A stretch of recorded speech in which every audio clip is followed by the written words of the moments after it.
এদিকে আরজিকর কাণ্ডে প্রতিবাদে পরপর পুজো অনুদান প্রত্যাখ্যান। এবার হুগলির আরেকটি পুজো কমিটি সরকারের দেওয়া এই পুজো অনুদান নিতে অস্বীকার করলো, সরাসরি তারা না করে দিল। কোন মাস্টারপাড়া দুর্গোৎসব কমিটি পুজো অনুদান নেবে না বলে জানিয়ে দিয়েছে। পুজো অনুদানের ৮৫,০০০ টাকা না নেওয়ার সিদ্ধান্ত নিচ্ছে লালগোলার মহিলা পুজো কমিটিও।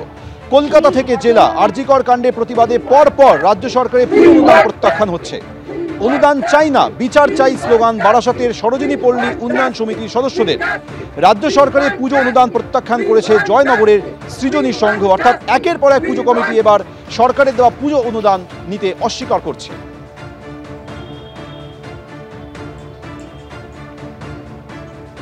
অনুদান বয়কটের উদ্দেশ্য এটাই, যখন মানুষের পিঠ থেকে যায়, যখন প্রথম আমাদের উৎসব জীবনে পরে আসে, প্রথমে আমাদের যেটা আমরা বাড়ির বাইরে বেরোই বা বাড়িতে থাকি, আমরা প্রথমে নারী, আমাদের একটা সম্মান বোধ আছে এবং আমাদের সম্মানের সঙ্গে আমাদের পুরো পরিবারের সম্মান জড়িত।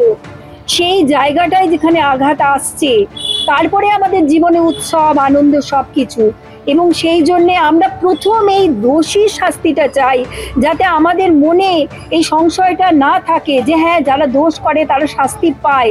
আমাদের প্রতিনিয়ত এই ঘটনাটাই মনের মধ্যে বসে, এখন আমরা সেই উৎসবের আনন্দ উপভোগ করতে পারছি না।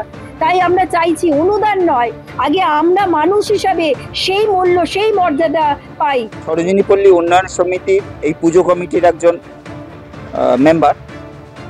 আমরা সকলে মিলে যখনই এই নির্যাতিতার উপরে পাশবিক অত্যাচার হয়, তখনই আমরা সিদ্ধান্ত নিই এবং তার যখন বিচার দেখছি যে ঠিকমতো এগোচ্ছে না, তখনই আমরা একটা সিদ্ধান্ত নিই যে সরকারি যে অনুদান, এই যে ৮৫,০০০ টাকা, এইটা আমাদের একটা প্রতিবাদ স্বরূপ বাতিল করা। আমাদের একটাই পরিচয়, আমরা মহিলা কমিটি। সেই জন্য যেহেতু মহিলার উপর নির্যাতন করা হয়েছে, নির্যাতিতা হয়েছে, একটা মহিলাকে এইভাবে নৃশংসভাবে ধর্ষণ করে তাকে খুন করা হয়েছে, যা মানে শুনলে দেখলে গা শিউরে ওঠে, এরকম একটা ঘটনা। সেই ঘটনার পরিপ্রেক্ষিতে আমাদের এই সিদ্ধান্ত নিতে আমরা বাধ্য হয়েছি। আমার মনে হয়েছে যেন যদি আমরা যার জন্য আমরা এত মিটিং মিছিল করছি, প্রতিবাদ করছি, আর সেই মুখ্যমন্ত্রী টাকা নিয়ে আমরা ধুমধাম করে পুজো করব, এটা আমাদের মানবিকতা আমরা শোভা পাই না। মানবিক দিক থেকে আমরা যেন কেমন খারাপ লাগছিল খুবই।